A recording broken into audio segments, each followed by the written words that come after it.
মধ্যপ্রাচ্যের উত্তপ্ত আকাশে আবারও ছড়িয়েছে নতুন এক নাটকীয় গুঞ্জন। ইরানের আধা সরকারি সংবাদ মাধ্যম তাসনিম নিউজ দাবি করেছে, ইরানি ক্ষেপণাস্ত্র হামলায় নিহত হয়েছে ইসরায়েলের প্রধানমন্ত্রী বেঞ্জামিন নেতানিয়াহু। একই হামলায় আহত হয়েছেন ইসরায়েলের জাতীয় নিরাপত্তা মন্ত্রী ইতামার বেন গভির। খবরটি প্রকাশের পরেই আন্তর্জাতিক মহলে তৈরি হয়েছে তীব্র কৌতূহল ও সংশয়।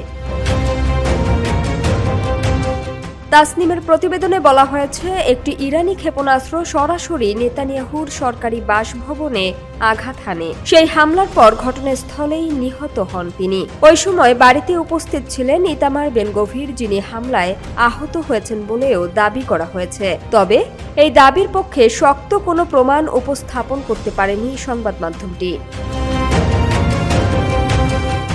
প্রতিবেদনের মূল ভিত্তি হিসেবে উল্লেখ করা হয়েছে মার্কিন গোয়েন্দা কর্মকর্তা বলে পরিচিত স্কট রিটারের একটি এক্স পোস্টকে।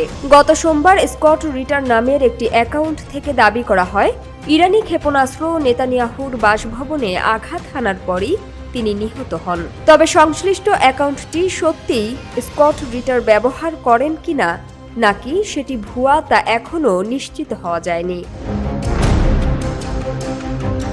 ফার্সি ভাষার এই প্রতিবেদনে হামলার কোনো নির্দিষ্ট ছবি, ভিডিও বা নিশ্চিত প্রমাণও তুলে ধরা হয়নি, বরং কয়েকটি পরিস্থিতিগত বিষয়কে জোড়া দিয়ে ঘটনাটি তুলে ধরা হয়েছে।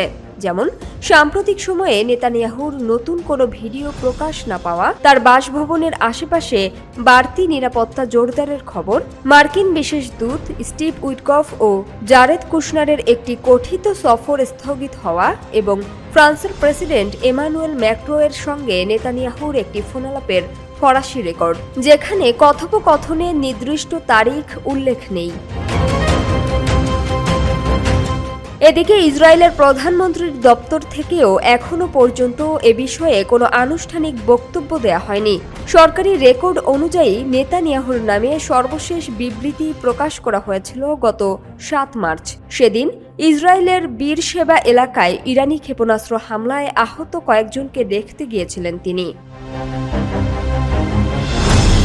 তবে ইরানি সংবাদ মাধ্যমে নেতানিয়াহুর নিহত হওয়ার খবর এবারই প্রথম নয়। এর আগে গত 2 মার্চও কয়েকটি ইরানি গণমাধ্যমে দাবি করা হয়েছিল, ইরানি ক্ষেপণাস্ত্রের আঘাতে ইসরায়েলের প্রধানমন্ত্রীর কার্যালয় ধ্বংস হয়ে গেছে এবং তিনি নিহত হয়েছেন। যদিও পরে চীনের রাষ্ট্রীয় সংবাদ মাধ্যম সিনহুয়া নিউজ এজেন্সি সহ একাধিক আন্তর্জাতিক মাধ্যম জানিয়েছিল, এ ধরনের তথ্য আসলে নিছকই গুজব। ফলে মধ্যপ্রাচ্যের এই উত্তেজনাপূর্ণ প্রেক্ষাপটে সত্য আর গুঞ্জনের সীমারেখা কোথায়, সেটি এখন বড় প্রশ্ন হয়ে দাঁড়িয়েছে। সামিয়া সুলতানা, ঢাকা ওয়াচ।